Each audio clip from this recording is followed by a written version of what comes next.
Let's now head down to Davao City where News 5 correspondent Bril Montalvo is reporting live. Bril, okay, regarding the latest podcast episode ni Mayor Baste or Acting Mayor Baste Duterte, ano ang mga highlights? May hinamon na naman ba siya?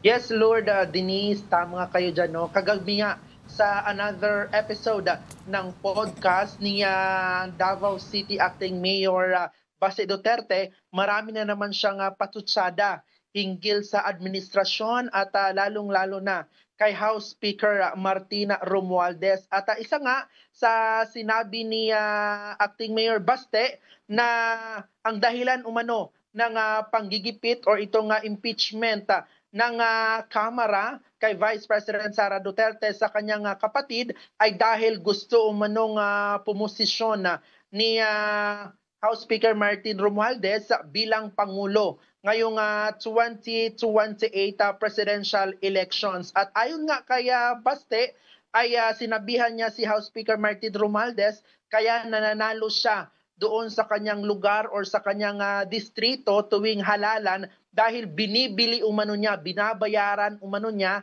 ang kanyang katunggali o di kaya ay pinapa-disqualify.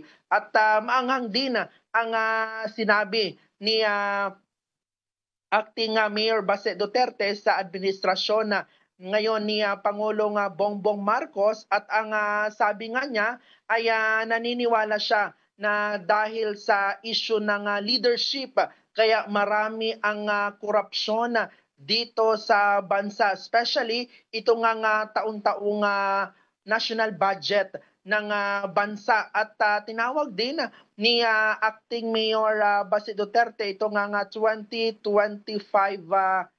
national budget bilang most corrupt budget sa Pilipinas. At ayon din kay Acting Mayor Baste ay para umanong kinakalaban ng Korte Suprema ang kanilang sarili kung kakatigan nila ang desisyon or ang motion for reconsideration ng House of Representatives hinggil nga sa impeachment complaint laban sa kanyang kapatid na si Vice President Sara Duterte. Aniya, buo na umano para kay Mayor Baste, buo na ang desisyon ng Korte Suprema na ideklarang unconstitutional itong ang impeachment case ng kanyang kapatid.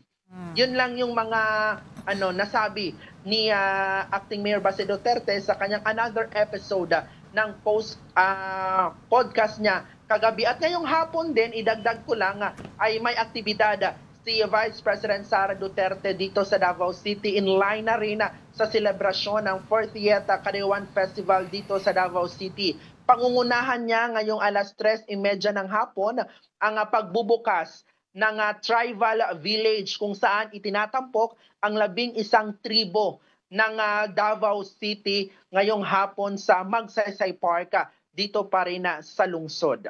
Balik sa inyo. Alright. Okay. Maraming salamat.